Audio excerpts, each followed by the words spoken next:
Hey everyone, welcome to Happy Hour again. I hope you have something to share. I hope the day has been as fun for you as it has for me. We've seen a lot of wonderful workshops and stereo theater, and the SIG groups were really interesting. So it's been really good so far. So remember to get your Hawaiian shirt ready for tomorrow night. And tonight we're going to talk about trade shows. So I'm going to turn this right over to Claire. And actually, we're going to talk about the gallery, Phyllis. But I'm sorry. I how already started. How many glasses of wine have you had already?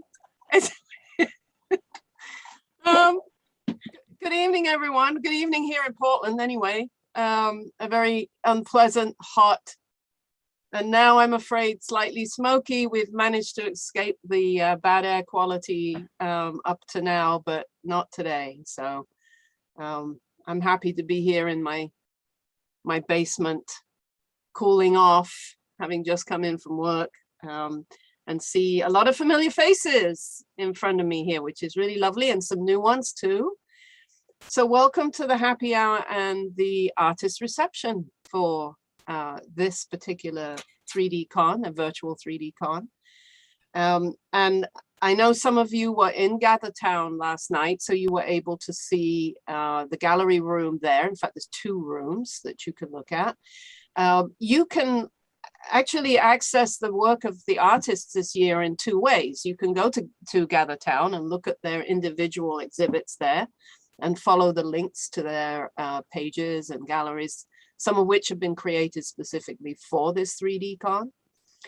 Or if you go to the main website and look at the art gallery page, you will find running down the page a list of the artists included in this year's gallery with the links there. So if you are not in Gathertown or have problems getting to Gathertown or whatever, you can also get these links to the artists through the website. So there's a couple of ways you can get at it that way. We've got as usual, is that's an amazing thing to say. I don't know how many years we've been doing this now, at least a gallery. It's got to be about 11 or 12. And we've always had a fantastic selection of artwork of various forms, and this is no exception this year. So we have a lot of international folks as well as some familiar names. So and a great variety of work too, all sorts of different kinds of work.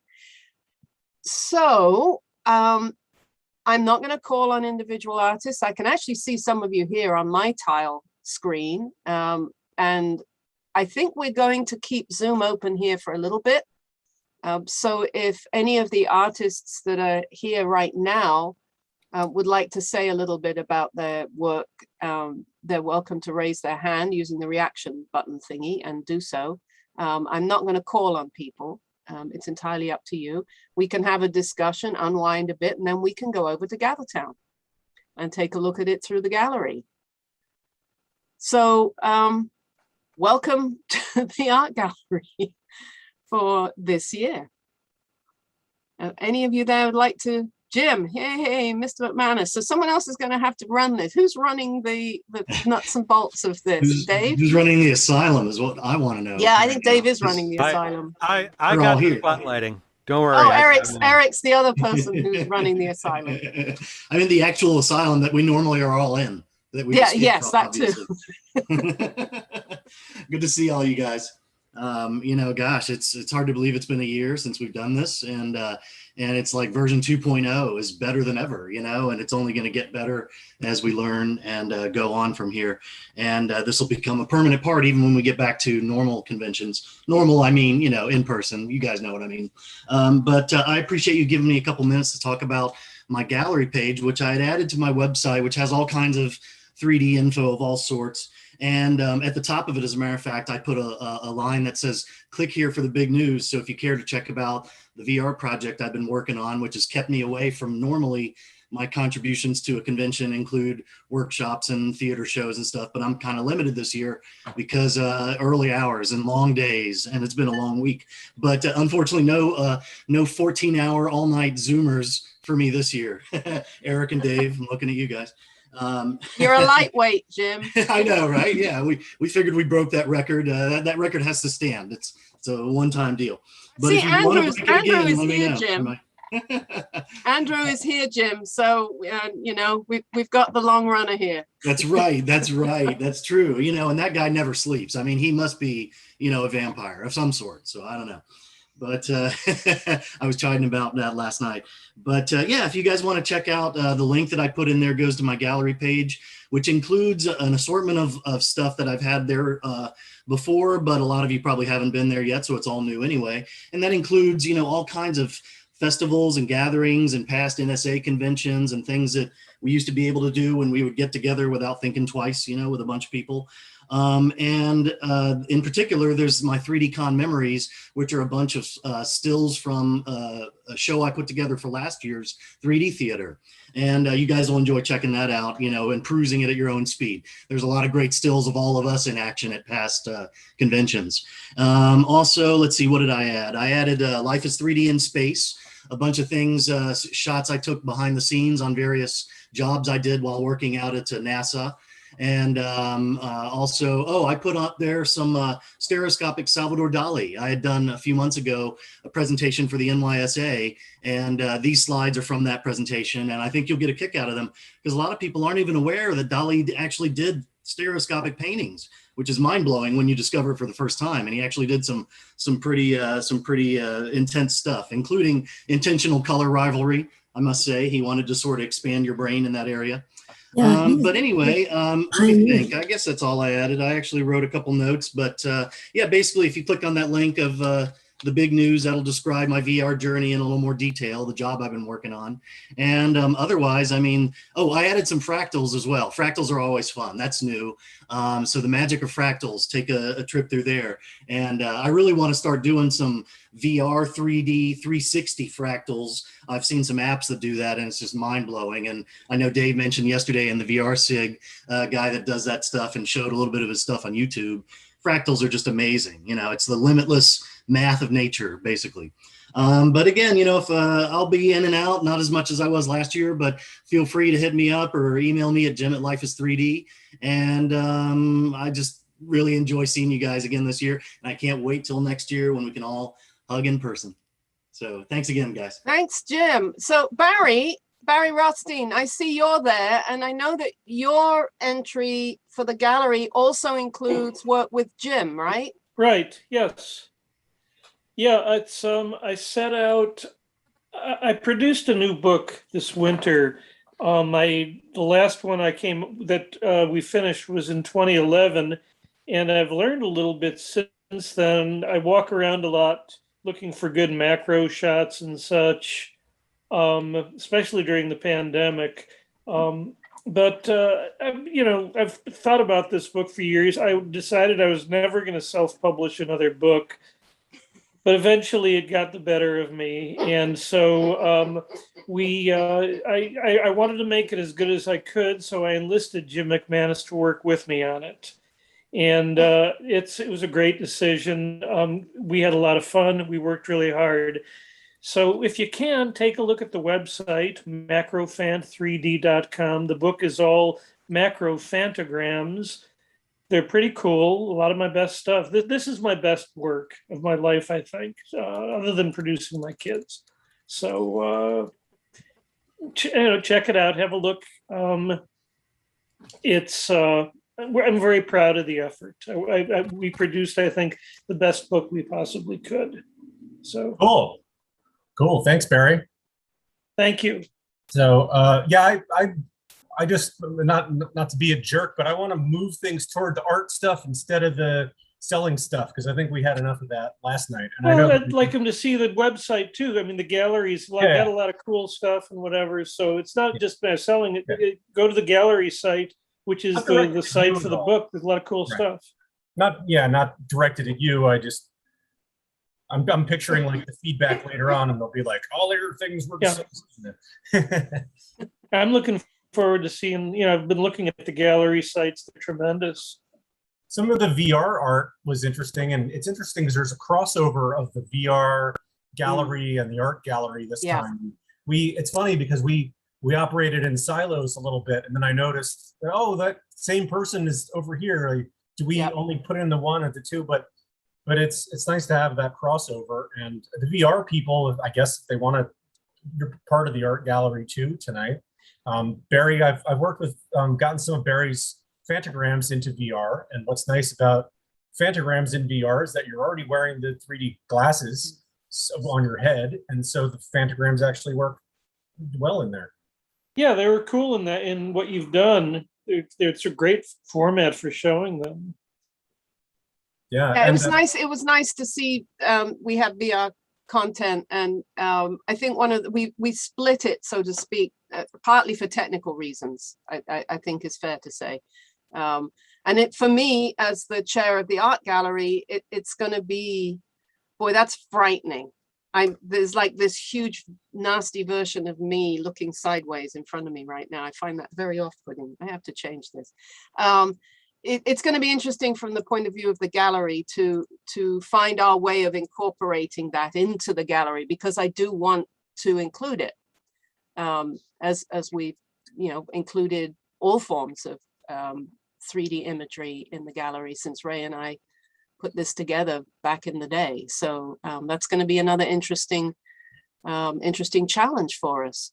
Do we have anyone else here? Oh yes, Michael Brown's got his hand up. Can Michael unmute himself? I have just unmuted myself, I think. Thank you, Michael. How are you? I'm good. Really excited. That VR experience that was put together was amazing. And the fact that Fantagrams worked in it completely blew me away. And Jim McManus, I'm very fascinated by your Z-Cam and what you're going to do with that, because once you get that headset on, there's so much that's 360, but there's not a lot of 3D 360, and there's not a lot of even VR 180. So very excited about that. So very excited about watching the future and seeing how this all progresses. For my art project for this year, I really didn't feature any of my own artwork. During COVID, I actually got kind of lonely. I'm used to traveling to art shows around the country, exhibiting my work, talking to hundreds of people on a weekend, and then all of a sudden I'm trapped at home. But everyone quickly jumped onto the whole Zoom concept, and I took the opportunity to reach out to other lenticular people and 3D lenticular people. For example, David Berter, who's on the page, and it did one-on-one interviews, and it gave me a way to connect with people from all over the world, Russia and Israel and the UK, and gosh, I can't even remember all the people I talked to. So I would just like to say, if you're interested in 3D lenticular and want to hear the story behind some of these people, I think what I realized so much this past year is everyone has a story, and everyone's really fascinating, and we don't really get a chance to hear their stories in depth. Even at a 3D conference, you'll watch someone give a presentation, but you really never learn the person or who the person is. And so these videos give you an opportunity to kind of do a deep dive into people and what they're doing in 3D and lenticular. So with that, I've watched all of them, and Michael's doing such a great service for the lenticular, the whole history of lenticular. I mean, you learn so much from it. So thank you, Michael. You're welcome. And someday we'll have Heather Lowe on the video. Yeah, I'm hoping to. I haven't had a chance to watch David and you talking. I'm going to do that, I promise. As I still have a pair of socks that David gave me many years ago that I use once a year at a very certain specific event that he gave them to me for, which has been cancelled for 2 years in a row now. So I see that's a story right there. Right there, there's a story. Yes, they're special socks. So I see two other folks, and this is actually interesting because this year at the gallery, besides individual artists, this is also an opportunity for us to highlight. And we've done this actually in person in the gallery in in-person cons where clubs or a group of people have highlighted something. And I'm thinking specifically here about one year we had my own local club, the Cascade Stereoscopic Club, put in a group of images related to Portland. as a club. And so we have a couple here. I see we've got good old Susan Pinsky. There's Ken Kovar. So let's go to Susan first, and then Ken. And then I see Jasmine. I see you, Jasmine, fellow Portland person. We will get to you and Jim. So Susan first. Hello, my name is Susan Pinsky, and I'm very pleased to meet all of you and see all of you and hear what you're doing. My website is called 3D-Legends.com, and it has to do with all the people who came before us, who contributed wonderful things to the, there it is, to the field of 3D photography, like Tony Alderson and Chris Condon, Sheldon Aronowitz, who we all miss, and short hair, Alan Griffin, Paul Wing. Oh, are you going to show Sheldon? Oh, yay. We miss Sheldon. Oh, we miss Sheldon. He was wonderful, and lots of incredible people. David, there he is at Ellis Island. He was the official Ellis Island 3D photographer. So I have background stories about some of these people and the influences they left behind, and you can read about them. You can click on their faces, their happy faces, and read about them. And in Sheldon's case, you can actually hear a little interview that he did with a TV station and his collecting. But there are lots of marvelous people. And you were just talking about lenticular. I recently added Maurice Bonnet, who was the French lenticular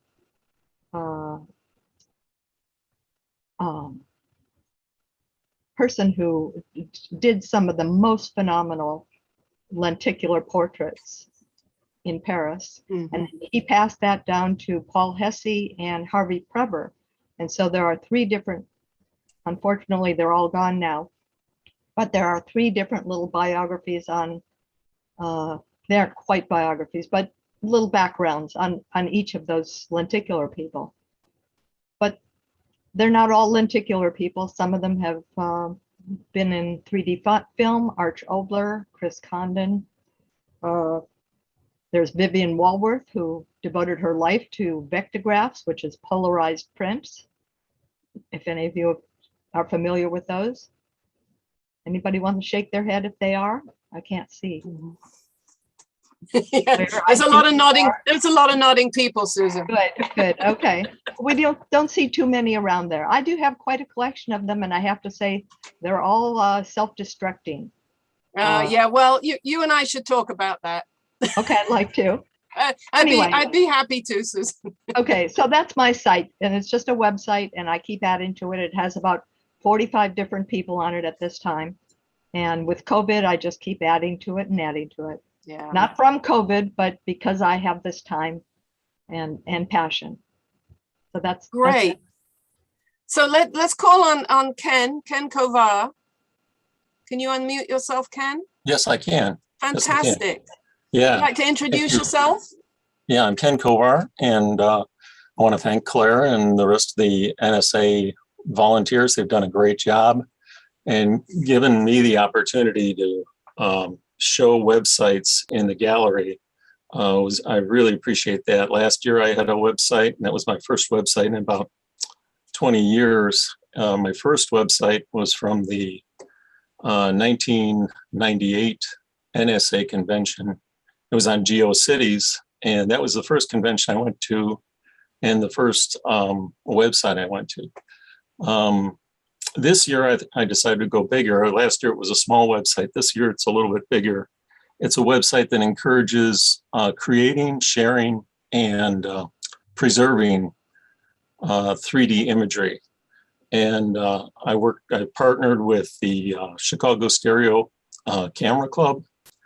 And I want to put a pitch in for the Lighthouse exhibition that closes on September 11th. So please, it's for a worthy charity, the Chicago Lighthouse for the Blind. So get your images in. That's a great, there we go. If you go to you can go to the Lighthouse page.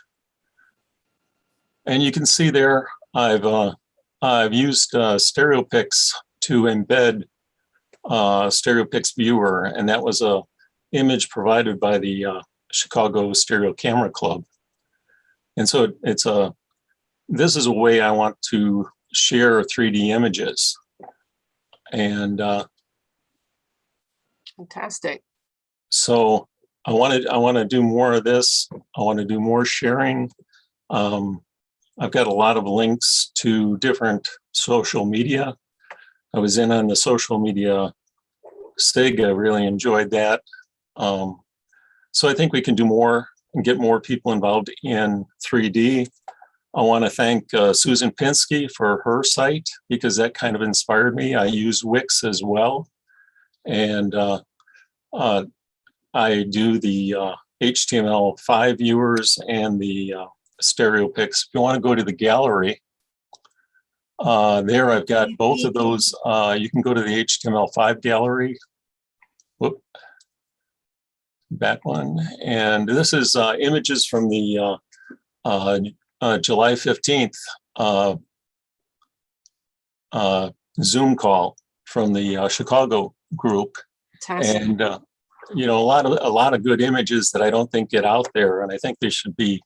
You know, you can look at Bob Curtis. He is one of the artists. He did some close-ups there, the flowers there, and just a lot of good images that I think need to be shared with people. Yeah, also, this is fantastic, Ken. Thank you so much for submitting this so we could put it up. And the last thing I want to talk about is the part about preserving. And my image or my website from 1998 is still on the Internet Archive.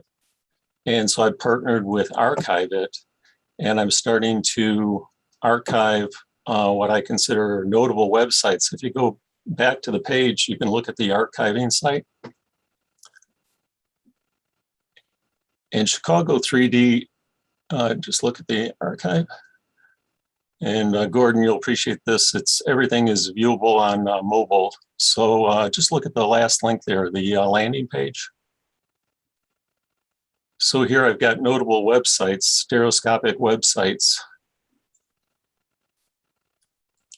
And this includes Susan's website, Jack Dubois, and let's see, I'm gonna always mispronounce this.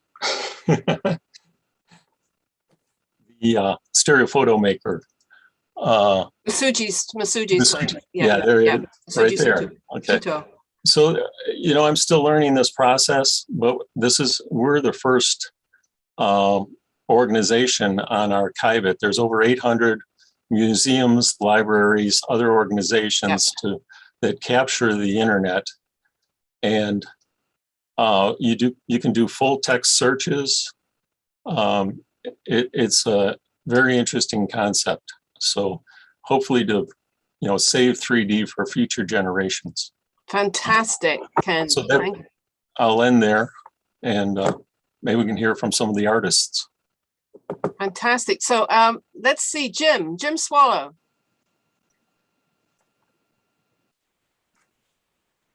Can you unmute yourself, Jim?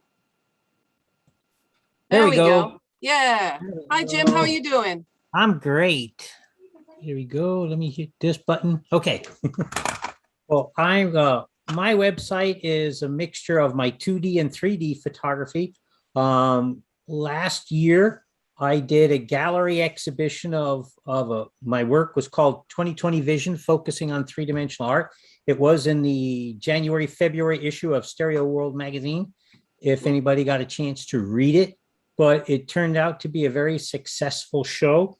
I had people that showed people at the reception how to use the stereographs. I was handing everybody one of these and sterilizing them in between. So they would, as they walked in the door, they would get a clean one. And then when they were done, they would give it back. To market the show, I made a postcard, and I used an anaglyph, and I handed out postcards with anaglyph glasses to help promote the show. And we ended up with about little over 200 people at the reception. And the line was out the door for almost 2 hours waiting for people to come in. Fantastic. So I ended up with 20 different artists. I live in St. Petersburg, Florida, and we had 20 artists from the community, and I incorporated their three-dimensional art along with my portrait of them in their studio. It was like a fly on the wall perspective of looking in on an artist's work, and it turned out to be very successful. I had all the artist portraits were all framed and hung on the wall, and I like Colleen's wall-mounted stereo viewer, but I couldn't afford them, so I made my own version where I took a Holmes viewer and I cut it, and then I mounted it. Then I put it in a frame and mounted it on the wall. And I had 20 of these around the room, so each artist had an antique viewer, and so people could look at their work. The only problem was COVID happened. And I had been planning this show for 2 years. It took 2 years to put it in the works, and I'm working on another show, which is going to take till 23 before that gets off the ground. But I felt it was quite successful, and I exposed the St. Petersburg area to stereo photography and stereographs. And I ended up with there was a newspaper article. A guy interviewed me with an hour-long TV show about my stuff. So it spread the word around here, and I'm the only one in St. Pete doing this. And I was lucky enough to work with a lot of the A-list artists here in St. Pete, some wonderful sculptors that have been collected by museums around the world, and painters. Yeah, there's quite a community down there. That's yeah. So 3D people, Jim's in Orlando too. It's not that far away. So. Not that far away. Yeah. Well, Jim, thank you for your contribution. That's terrific. I'm going to call, let's see, I'm going to call on Jasmine and then Gordon. I see you, Gordon, and then Brent. Okay, so Jasmine. Hi. Good evening. You're just down the road from me. Yes, yes. You're not in your basement. I am in the basement, but I have a window right here. Ah, okay. Yeah. And it's Jasmine, just to... Jasmine, I'm so sorry. I apologize. There's some extra letters in there. It's for fun. Who knows? Okay. But, so I actually did 2 galleries this year. I did a Wiggle gift gallery and a stereogram gallery. I'll talk about the Wiggle gallery first. And let me drop this in the chat.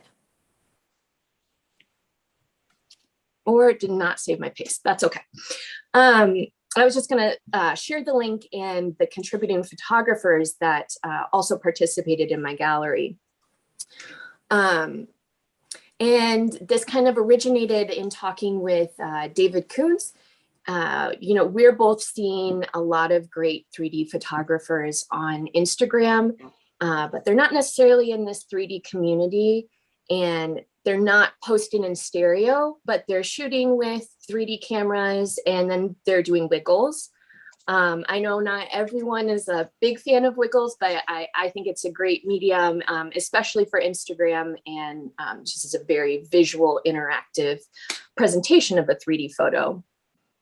And on Instagram, there's, a big demographic there, and newer photographers popping up, just like when they get these cameras and they start making wiggles. So it's really exciting to see.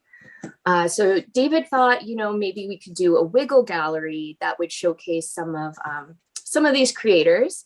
So I reached out to a bunch of other wiggle creators on Instagram, and in the end, 6 people submitted their gifts to me, and I'm pretty pleased with the turnout. If you go to the gallery, you can see each individual photographer's name, and as well as their Instagram handles. And if you're on Instagram, I highly recommend following them and interacting with these other artists that are, kind of on the cusp of the 3D community. Yes, these are the other photographers here. And it's a lot of visuals coming at you when you click on this page, but you can also click on them individually and view them if it's a lot of wiggling. We welcome wiggling in the gallery. This Yes. is wiggling in galleries is just fine. Yes. And then my other gallery is a stereogram gallery, which is a huge passion of mine. I just really, really love them. I design all of the patterns for them. And then I also 3D model the depth maps and put those together, and just trying to create new ideas and whatnot. And I also sell them on cards and make print products from them as well. And I'm in the vendor page of the website if you want to check that part out. So Jasmine, one of the reasons that Ray and I put the gallery together and kept it going was precisely for what you've done, is to provide a place where people are doing things which might not be considered conventional, and I hate this because I don't agree with it, but true 3D, right?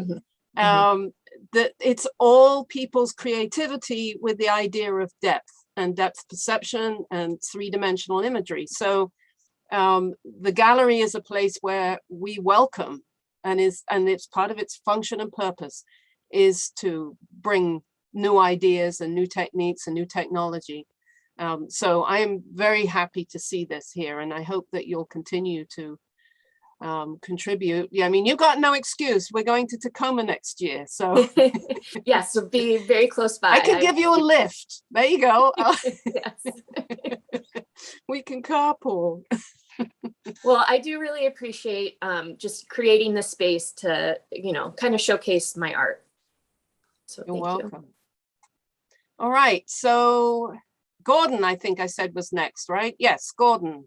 Can you unmute? Hey, Gordon, how are you doing? Yes, I can. Thank you. I'm good, thanks. Thanks for all who were at that social media special interest group just now. But yeah, I did want to just share my website here. I think I'm unable to screen share, but I think Eric might be able to do this for you. Try it now, Gordon. Go ahead. Okay, thank you. Yeah, thanks.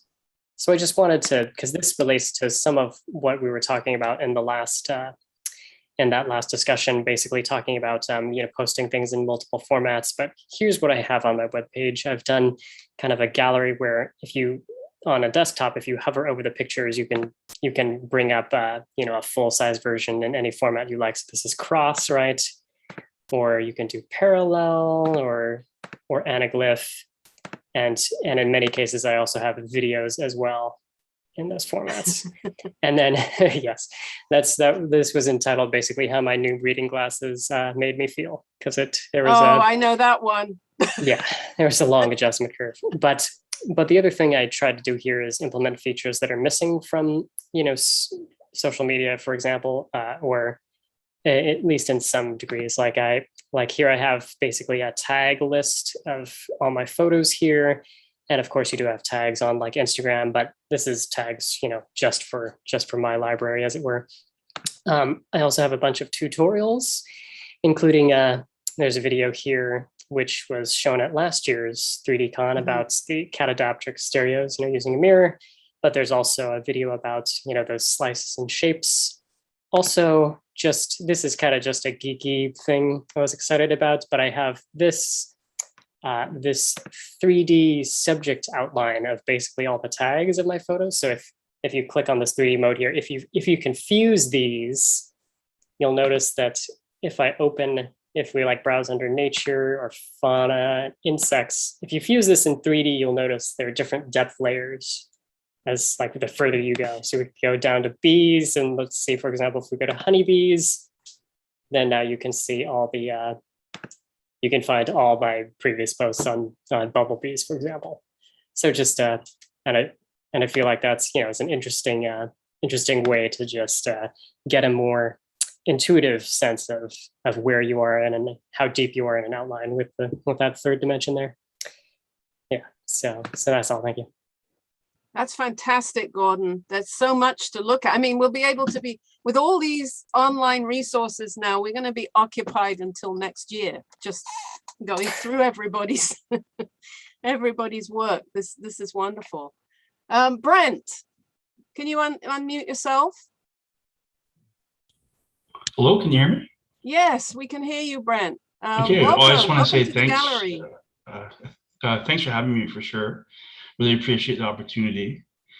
And I'm sort of a new artist, but I'm following a old tradition of mine with a technique called the triple flare, which is a take off, I guess, a stereo view and just following through onto the face of a human being and other animals as well. And unfortunately, I don't have a lot of participants because they can't do the stereo view manipulation, unfortunately. But I've been able to sort of work on my own and with my own examples, and I'm trying to just present this new idea that I sort of stumbled upon years ago. It's been around probably 22 years or so that I've been working with this, and I'm getting pretty old now. I'm getting close to, getting older for sure. But I was hoping to just share the idea and sort of fit in a little bit more with the group that I'm able to be sponsored by. But it's fantastic that you joined us and contributed. There's so many people here who can help if you have questions about technical Well, things. I'm still new to all the technology for sure. Yeah. And I'm sort of following the auto stereograms with the Magic Guy. A definite enthusiast of that, and the view masters as well, and some other tricks along the way. But still new to the anaglyphs and the other technology like the stereo photo maker and the stereo pics. So I have a lot of research to do on that for sure. But thanks for having me. I really appreciate the opportunity. You're very welcome, Brent. We're glad to have you here. Thanks. So Greg Perez. Hello. Hey, Greg. I am fairly new to the gallery. I think I exhibited for the first time last year. But I've been around a long time. I've been a member of the Puget Sound Stereo Camera Club since 1988, where I met Phyllis. So I've got boxes and boxes of slides under my bed and in closets, and I'll probably spend the rest of my life trying to deal with those. But of course, I've gone digital. A couple years ago, Phyllis showed me how to make slideshows, for lack of a better term, in using Magix, making videos. And I kind of just started running with that. So I've got a YouTube channel with a bunch of my image videos. But then a couple of years ago, I met Jim Harp at a convention, and I went out and bought a Views XR. And so I've been shooting a lot of VR for the last couple of years. So I have some VR videos in the YouTube gallery. I also have quite a number of images in Orbix for VR. I use Orbix because it's very easy to get images into it. It's a little hard to navigate. You can't find anybody unless you know where they are. But gallery has links. Both YouTube and Orbix are just made for the Oculus. So go in there with your VR headset and look around. I've also got some images in the AltSpace galleries that Jim made for the convention.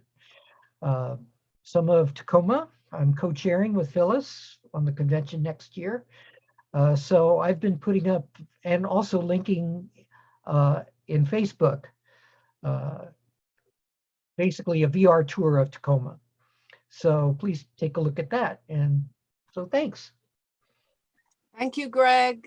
And thanks for the work you're doing with Phyllis too for next year. That's, well, and for us here, this virtual con as well, but being on the ground in Tacoma, I know the work you're having to do, so this is great. Yeah, well, that'll be our third convention together. Actually, there's more than that. I worked with her back in Bellevue, and we're still speaking, so something good.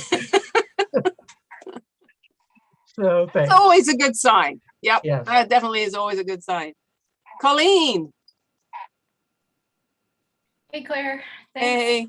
I was a little late tonight, sorry, but I'd love to do a screen share. I usually like to show actual stuff, but my website, I'd like to take people on a quick tour. Let's see, I think Eric will help you with that. Hold on. Okay, so I do, how do I do it? Do I hit You the you share should be screen? able to. Yeah. Hit the green share screen button, and then Okay, cool. you want to Let's select the see. window to. So I think this is it.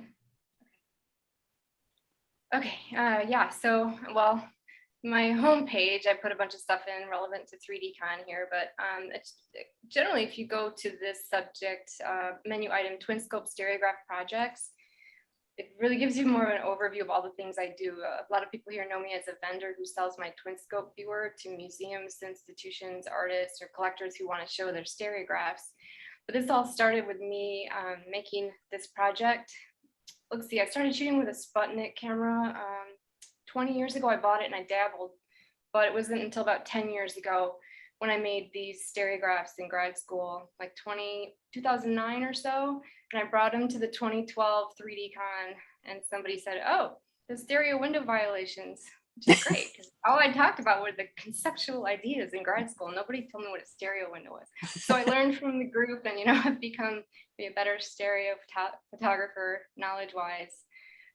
But exhibiting this and then other work since then led to me designing the viewer that helps, with displaying stereographs. And I was making the viewer almost like a full-time job for a few years until COVID kind of shut interactive work down, which is good because I was also missing making stereographs. So I've been back to making stereographs and thinking about like the materials. So this was one of the entries in the digital art showcase, my series Virus Romance, which has glass on the front, and I use a die cutter to make these really meticulous, kind of high quality stereographs. I wanted something that was at the same level as the viewer that I was making.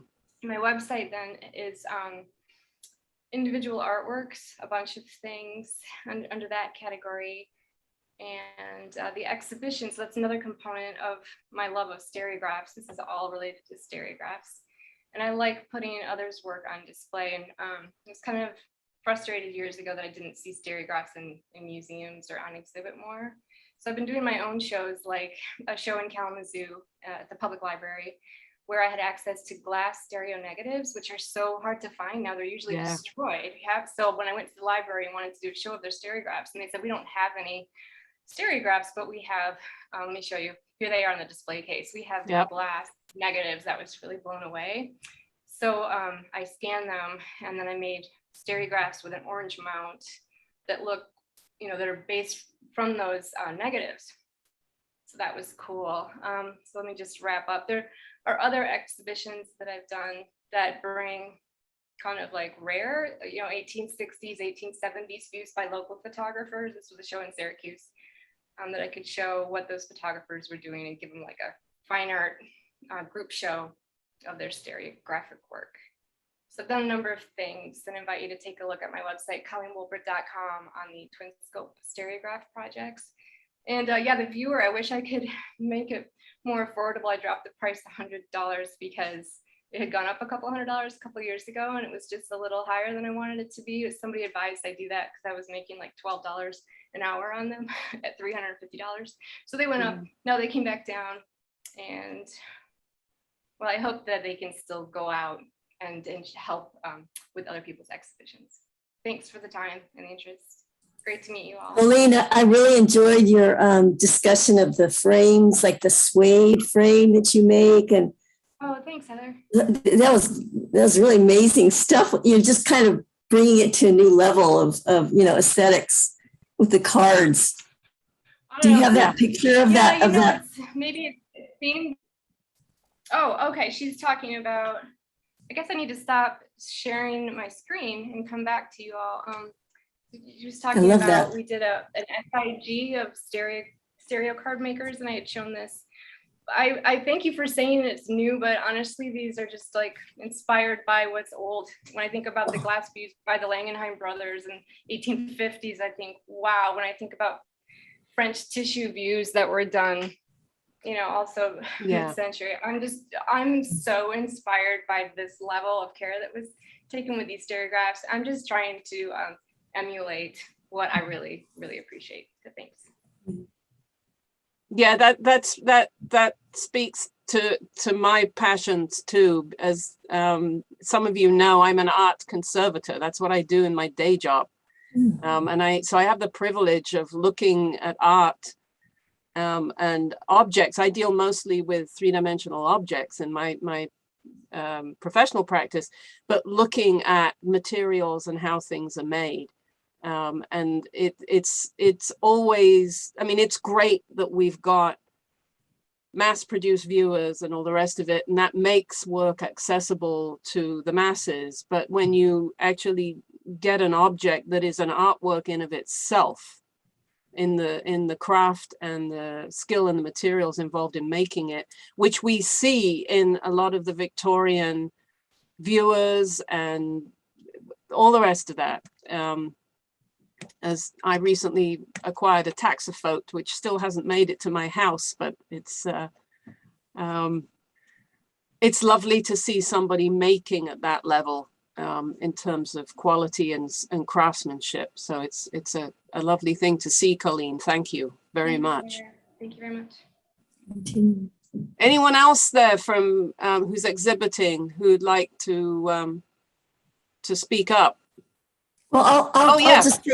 Heather, go ahead, and then Carlton Bright. I see Carlton, and then Eric. So Heather, go ahead. I won't take much time because I generally I make lenticulars, and with 3D, I made stereo photographs for a few years, but I was really dabbling in it. And then I made some stereo paintings, and my stereo paintings took me into the world of lenticular. But I do a lot of flips with lenticular, and Michael is the pro with 3D lenticulars, but I still use it. I just did a big exhibit in LA, and I had a few 3Ds, and those are the ones that people like. They love the 3D lenticulars. So I did a lot of, I've done a lot of sort of staging of materials in my studio, and then I'll do, like a kind of, it's really more about sculpture for me, my 3D stuff. So it's fantastic, Heather. Thank you. I love my website. We're so glad to have you in the gallery. That's tremendous. That's great. Thank you. Carlton. Lenticulars are making a comeback because in a big part of, I'm sorry, Claire, just the fact you're right, Jim. Go ahead. I've noticed that Glasses Free has made a huge resurgence because of COVID. And nobody wants to, for a while, nobody wanted to put on glasses for sure. And so lenticular technology has come a long way. And Heather's right. Michael Brown does an amazing job of it. Yeah. That's a good point. So Carlton, could you unmute yourself? Testing 1, 2, testing. We got you. Okay. Yes, I came on board at the last moment. I saw the deadline and I missed it. And Claire was nice enough to say, let me submit. And so I got into the gallery. I appreciate it. I started with Polaroids back at the stereo SX70 Polaroids. But when the digital era came, I really felt like this is a new art form. It's not just two photographs put together to make stereo. I think now with digital, we have the XYZ, we can do anything to those vectors now. And I really think, especially after seeing some of the work tonight on some of the Instagram, that we're just going to be entering a whole new art form, and it will have a separation from photography due to this digital technology that we have the ability to do. Anyway, that's a long story, but on my website, I wrote a little 3D manifesto. It's kind of feisty. kind of just provocative to get the idea out there. And some of the latest 3D video digital work that I've been doing is on it. And I have a one frame called Work in Progress. And I basically upload literally the latest thing I've been working on for the last couple of days. And I kind of wanted to make like a living website, not just a shingle, but something that someone can come back a week and a half later and go, oh, look at that. So this all happened due to the pandemic, because when that happened, I realized I could be at home, and I spent 24/7 putting together the website with a webmaster friend of mine. So anyway, that's in the gallery, and that's self-explanatory. Carlton, when I just went to the gallery, Yeah. and scroll down to you, it goes to Eric's 3D Yeah, space. I just caught that too, Michael, myself. And Carlton, I apologize. We will get that fixed. It was working on my end. I saw my. Oh, really? That's interesting, because I have the web page up right now, and the link to 3D Space is in the entry before you, which is 3D Space, but it's also underneath your entry. But did you go to it through the gallery in Gathertown? I can't remember. It doesn't matter. We'll get it fixed. Yeah, we'll get Greg on that, and hopefully he can change that link without. In a matter of seconds, I'll fix that for you right And now. I apologize, Carlton. I didn't catch that. I didn't even know, so there's nothing to apologize about. What you get for missing the deadline. Oh, stop it. I'm sorry. That was McManus again. Please don't hit. McManus. Really? Anyway, it's just delightful to be on board here, and so take a look through, and there's even some old Polaroid viewers I made, some old, I actually made plexiglass versions of the original Wheatstone device. Oh, nice. Because that was my first discovery, was the Wheatstone device.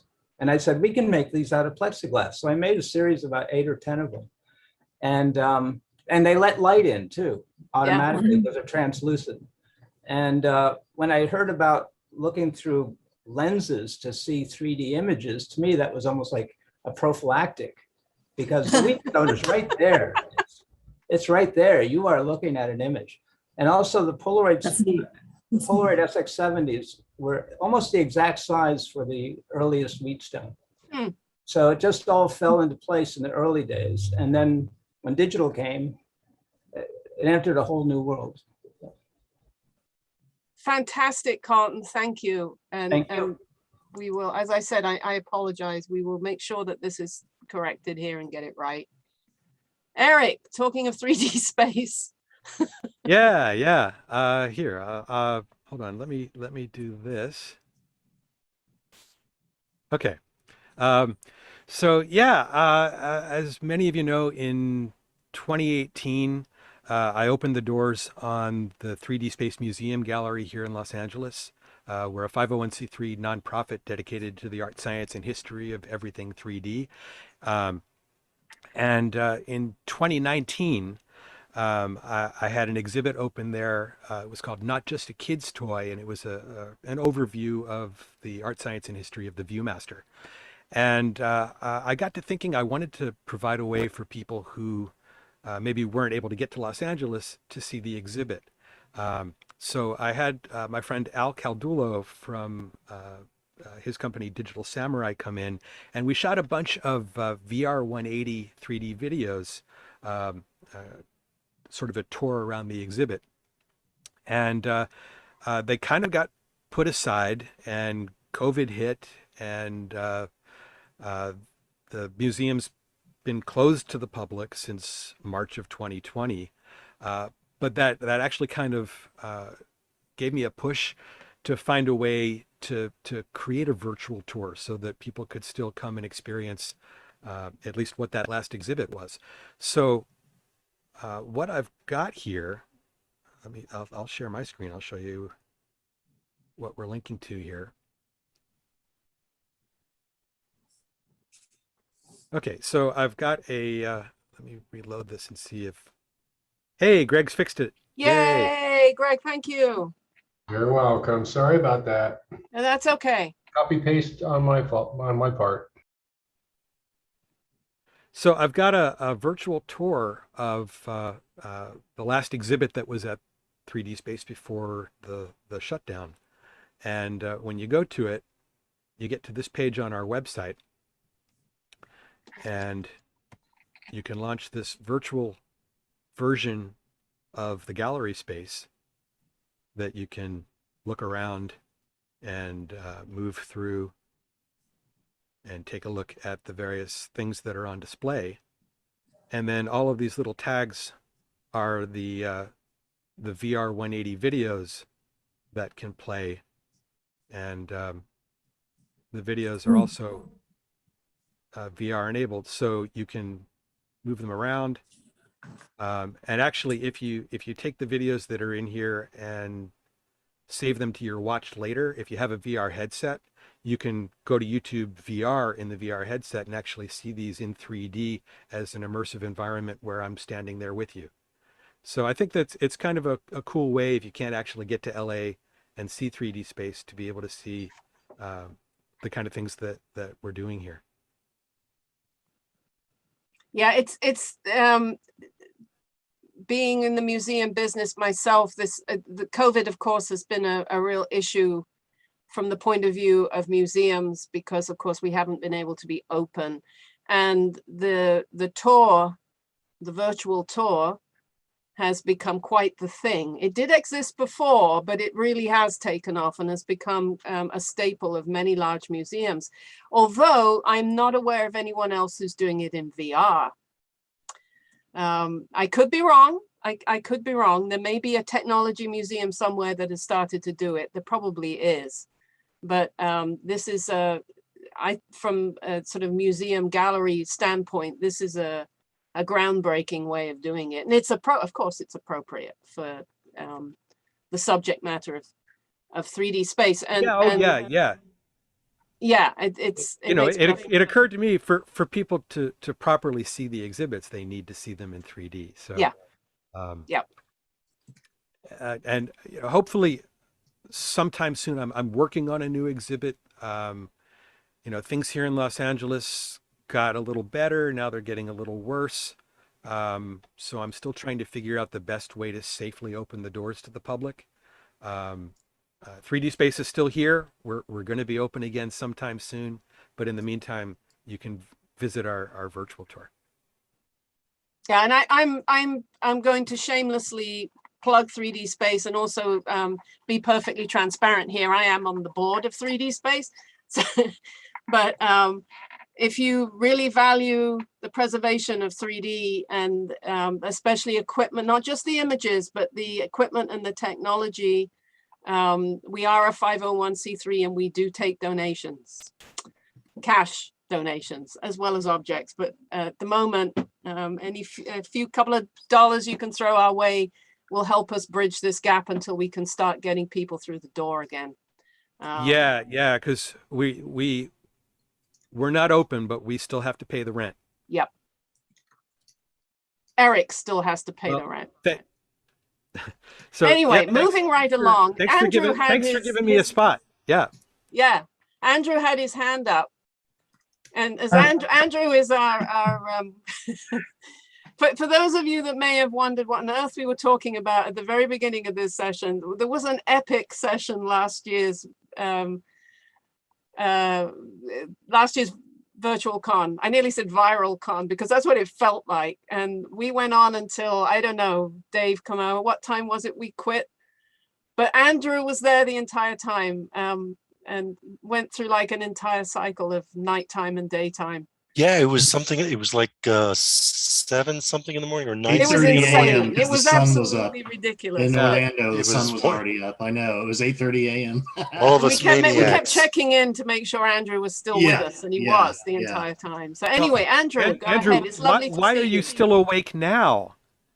Who knows? So for those that don't know, I'm in England in the UK. It's currently 3:33 in the morning. So morning, everyone. I thought I'd nip on, partly to just say hello, but also in the art gallery, you have a couple of our members have put their websites in. So you got Barry Aldous and Colin Medlow. So I thought I'd give you a quick explanation who they are. Fantastic. So, I've known Barry for the last almost 20 years, and he's honorary life member of the society after all the hard work he's done for the society and pushing things forward. This is a stereoscopic society in the UK. He's probably done every aspect of 3D and not just learnt it and done it, but he's done it to an exceptional level. And he's just one of those people. If you go and look at his YouTube videos, he's currently sort of into close-up and macro photography, but he really is a master of 3D videos and AV shows, and it's what's driven the society forward in the last few years in the conventions and meetings. So if you have a look at his website, he's got a gallery of some of his images, but also links to his YouTube sites. So yeah, I see in the chat, David Startman's put a comment there that they know Barry very well from coming over to our convention. And so the other link in the art gallery is Colin Medlow. He's currently the president of the Stereoscopic Society, but he really enjoys going either walking in the countryside and photographing orchids and flowers, but also he goes scuba diving quite a lot all over the world. So he's got some fantastic images underwater of dolphins, whales, you name it. He's over the last 10 years especially, he's done a lot of really wonderful 3D photos and 3D videos of underwater especially. So that's it. I thought I'd give those two a quick boost. Thank you to everybody who's doing all the hard work. It's wonderful to see it all come together again. Yeah, thanks for that. That's nice to have you introduce our fellow countrymen there. And I'm hoping to get over there finally in October. I'll let you know. Very good. Yeah, please do. Yeah. Andrew, get some sleep. He doesn't know what that is. He remembers. Take care of yourself. We need you. Looking forward to next year in Tacoma. Yay. Yay. Yeah, we're looking forward to seeing you, Andrew, in person, very much so. Anyone else? All right. Well, I think what we're going, somebody asked about the DALI video segment. So Jim McManus has just put up.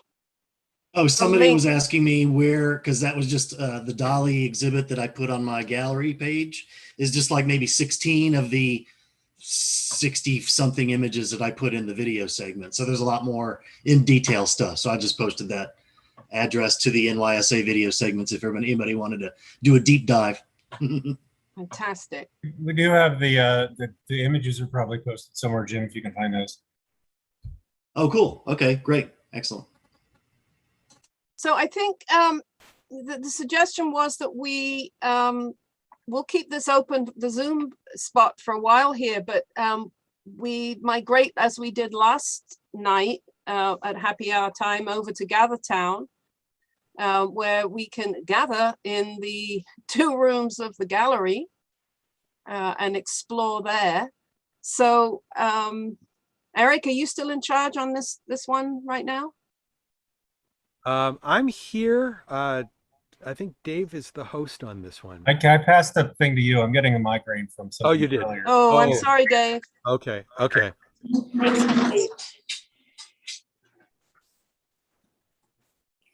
So yeah, so we can keep the Zoom open for a little while, but I was thinking it would actually be kind of fun, since so many of the artists who have pieces over in the gallery are here. If we all migrated over to GatherTown, you could actually walk your little avatars into the gallery space, and each artist could be there, so you could talk to the artists and take a look at what it is they have to show. So it might be a fun way to actually make this as if we were having the reception in the gallery itself. We can go directly from here? What you can do, you want to leave Zoom because there'll be conflicts if you're trying to do your mic and camera in both Zoom and GatherTown at the same time. So what you would do is you would go down and click the leave button in Zoom, and then go to the 3D-Con website, and right on the homepage, you'll see there's a big button for GatherTown. And if you click on that, it'll take you into GatherTown. And then there's some shortcuts. So you can go right to the shortcut that goes to the art gallery, and it'll send you there. I put the link in the chat also. Okay. Thanks, Dave.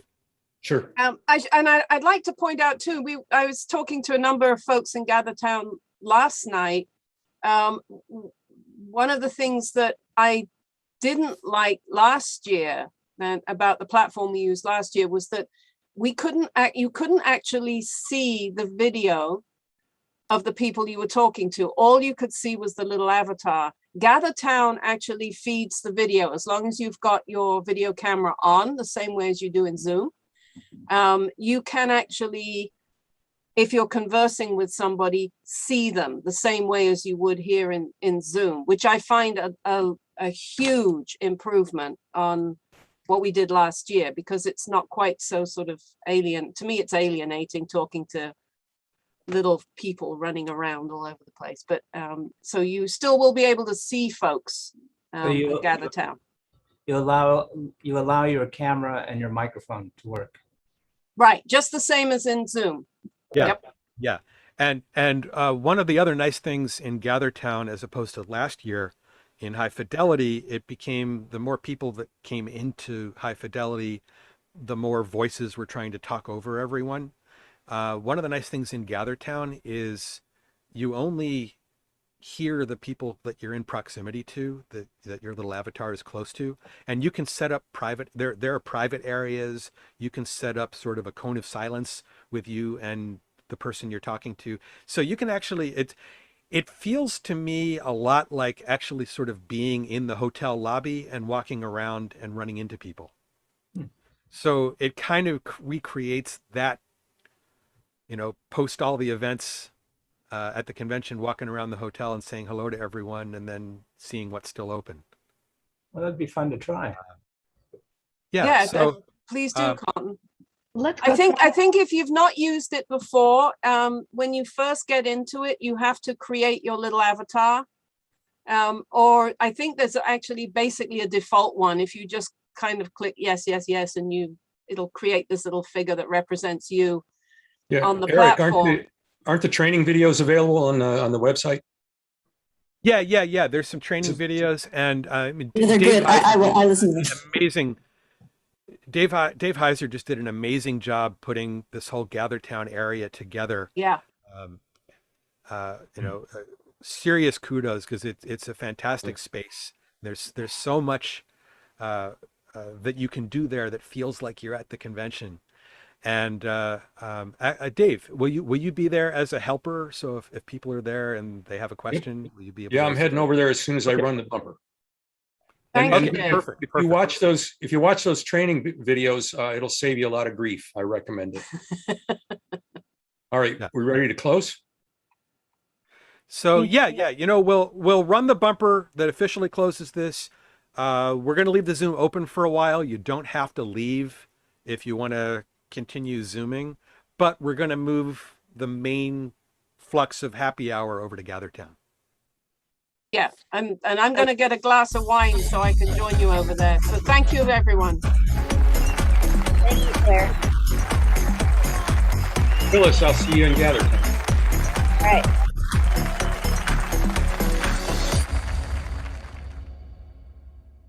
Okay, and everybody chooses a default for their avatar.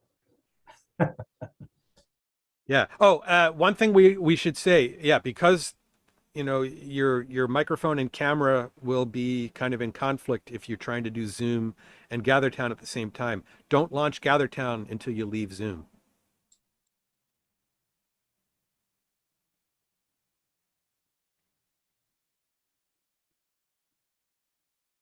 Yes, sir. Aye, sir. I'll hang out here for a little while for those stragglers. See you there. See ya.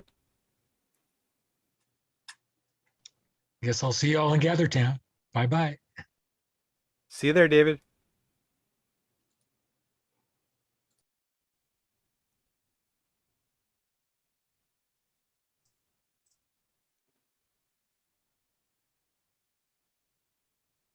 I'm Hey, amazed Eric. that Andrew's still here.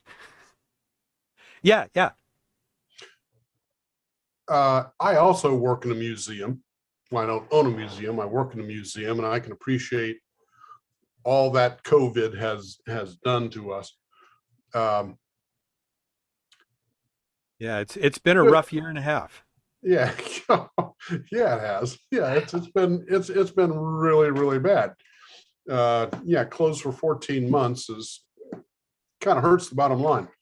But luckily, we are open again, and I've been lucky enough to be employed the entire time doing offsite projects for customers at the museum. So lucked out on that one. Do you have an email address or a way to like shovel a little bit of money towards your museum? Yeah, yeah. As a matter of fact, here I'll put it's under the chat, will you? Yeah, yeah. You can actually go to if you go into the art gallery and go to the virtual tour that's there, there's actually it's on the 3D Space website, so you can go to the menu at the top and go through the rest of the 3D Space website as well, including our donation page. But I can also type the direct link to the donation page here. All right, I'll find my way there one way or the other. Just want to kind of spread it around a little bit to help you guys out. So if you oh, sorry, I just sent that as a private message and I want to make it public. So let me copy and paste it. Sorry, Eric, I screwed Okay, I screwed up your chat. No, that's okay, Eric. I forgive you. You have a good name. Yeah, it's actually I tried to make it easy to remember. If you want to donate to 3D Space, you go to la3d.space. Got it. Thanks, man. Yeah. See you over in And, Gallatin. what museum do you work at? Where is it? It's in Columbus, Ohio. It's a children's science museum. It's called COSI, Center of Science and Industry, and we bring science to little kids. That's one of my favorite types of museums. I grew up in Philadelphia. We had the Franklin Institute. And so, yeah, any opportunity to go and, see push a button, make the Jacob's ladder spark. Right. Yeah, that's all of that. I grew up loving the kids' science museums.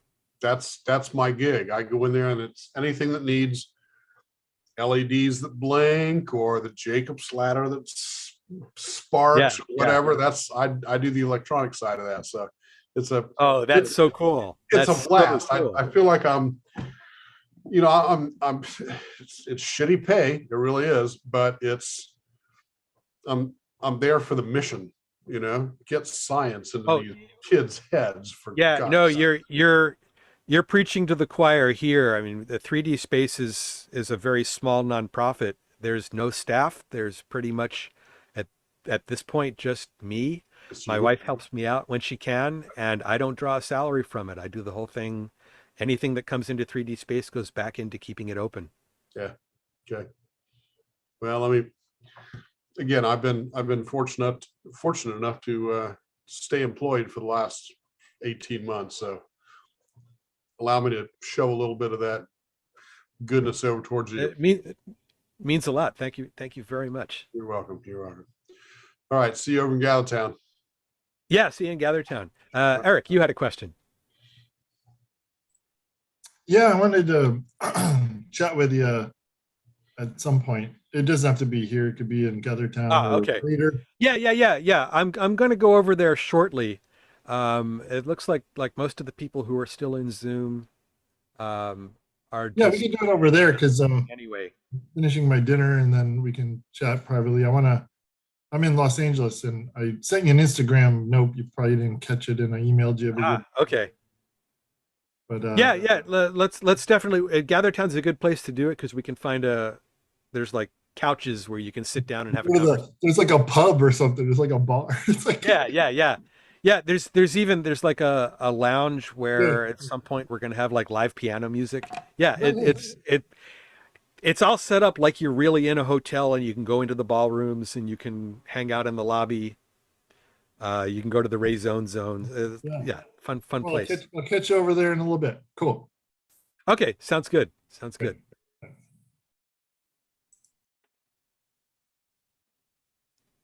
So, hey, is anyone else here interested in turning on camera or microphone and saying hi?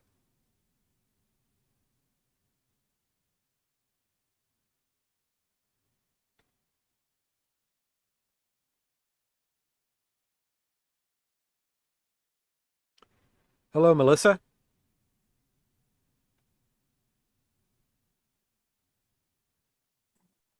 I unmuted myself. Hello. Ah, hey. So you've come back to Zoom. What's that? You're just coming into the Zoom, and we're all headed over to GatherTown. Yeah, I was in the Zoom and I switched computers and I didn't want to miss anything. So I guess I'll just go to GatherTown. Yeah. What we're doing, I'm just kind of hanging out here because there's a few stragglers, but we're gonna move everything over to GatherTown and keep the conversations and everything going over there. Cool. Sounds good. But that way people can actually check out all the art exhibits and talk to the artists all in the same place. So that's awesome. Cool. Okay, great. I'll see you over there. Yeah.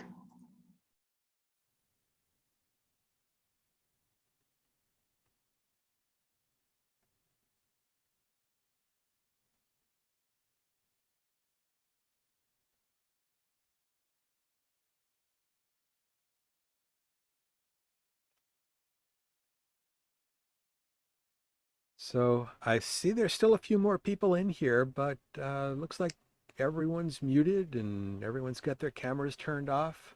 So I'm not sure if you're still here just kind of watching me on your screen or...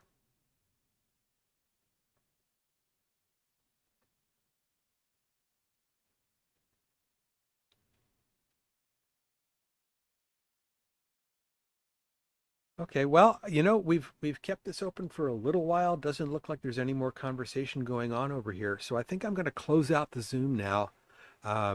If you want to participate in GatherTown, you can go back to the 3D-Con website, click the big GatherTown button on the homepage, and hopefully we'll see you over there soon.